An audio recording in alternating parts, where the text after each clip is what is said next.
क्या हरियाणा के आगामी निकाय चुनावों में पारदर्शिता को लेकर एक बड़ा खेल होने जा रहा है। पंचकुला, अंबाला और सोनीपत ये वो तीन बड़े नगर निगम हैं जहां पर मेयर और पार्षदों के चुनाव की सरगर्मियां तेज हैं। लेकिन इस चुनावी दंगल से पहले हरियाणा चुनाव आयोग और कांग्रेस के बीच एक कानूनी जंग छिड़ गई है।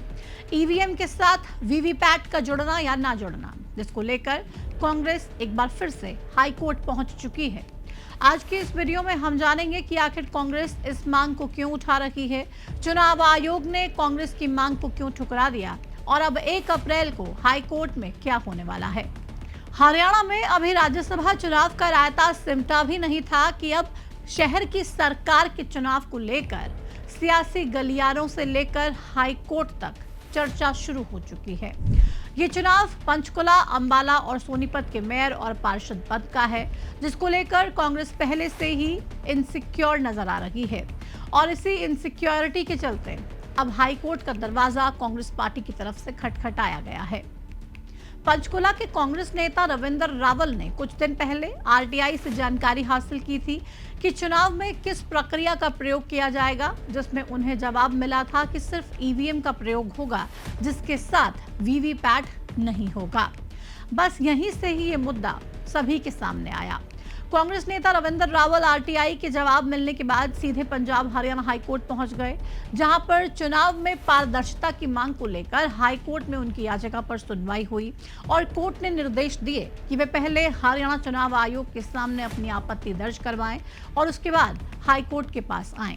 फिर क्या था, हाईकोर्ट के निर्देश पर हरियाणा चुनाव आयोग ने कांग्रेस नेता रविंद्र रावल को सुनवाई के लिए 18 मार्च का समय दिया, जिसमें रविंद्र रावल ने अपनी मांग को हरियाणा चुनाव आयोग के सामने रखा और सुप्रीम कोर्ट के फैसले का हवाला भी दिया, जिसमें यह कहा गया था कि चुनाव में वीवीपैट जरूरी है या फिर चुनाव को बैलेट पेपर के माध्यम से करवाया जाए, जिस पर आयोग ने रविंद्र रावल को वीवीपैट की कमी होने की बात कह दी, जिस पर कांग्रेस की ओर से यह तर्क दिया गया कि केंद्रीय चुनाव आयोग से इसमें मदद ली जा सकती है। लेकिन चुनाव आयोग ने इस तर्क को ना मानते हुए इस याचिका को खारिज कर दिया और ईवीएम और वीवीपैट के साथ ना जोड़ने की घोषणा कर दी गई। वहीं अब कांग्रेस चुनाव आयोग के इस फैसले को चुनौती देने के लिए फिर से हाई कोर्ट पहुंच चुकी है, जिसमें 1 अप्रैल को सुनवाई होगी। लेकिन इस बीच सवाल यह है कि आखिर कांग्रेस ईवीएम को वीवीपैट के साथ क्यों जोड़ना चाहती है, क्यों कांग्रेस इतनी इनसिक्योर फील कर रही है। तो इससे पहले हुए चुनावों की स्थिति से इसको जोड़कर देखा जाए तो कांग्रेस हर बार चुनाव में पारदर्शिता ना होने पर जोर दे रही है। वोट चोरी के आरोप लगाए जा रहे हैं, जिसमें सीधे तौर पर भारतीय जनता पार्टी के साथ साथ चुनाव आयोग को भी कटघरे में कांग्रेस की तरफ से खड़ा कर दिया गया है। कांग्रेस का कंसर्न यही है कि ईवीएम को वीवीपैट के साथ जोड़ा जाए, जिसमें कि पारदर्शिता आएगी। खैर, अब आपको बता देते हैं कि अगर हाईकोर्ट कांग्रेस के पक्ष में फैसला सुनाती है तो कांग्रेस को चुनाव आयोग से क्या फायदा मिलेगा। असल में वीवीपैट एक तरह की मशीन होती है जो स्टैंड अलोन प्रिंटर सिस्टम यानी कि एक स्वतंत्र प्रिंटर प्रणाली है। इसे ईवीएम से जोड़ा जाता है। इसका मुख्य उद्देश्य होता है चुनाव प्रक्रिया में ट्रांसपेरेंसी और रिलायबिलिटी यानी कि विश्वसनीयता लाना, जिसमें मतदाता ये देख सकते हैं कि उनका वोट उसी उम्मीदवार को गया है जिसको उन्होंने वोट दिया था।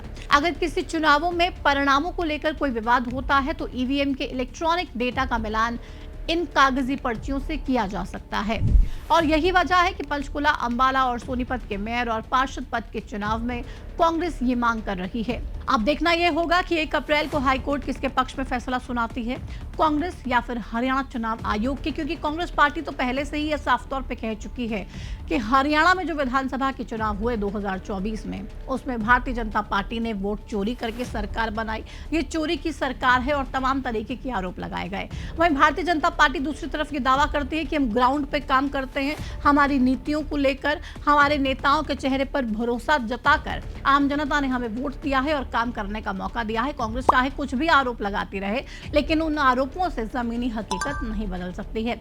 बहरहाल इस पूरे मसले में किसे फायदा होगा, किसे नुकसान, ये अपडेट हम आप तक जरूर पहुंचाएंगे। फिलहाल इस वीडियो में इतना ही। नमस्कार।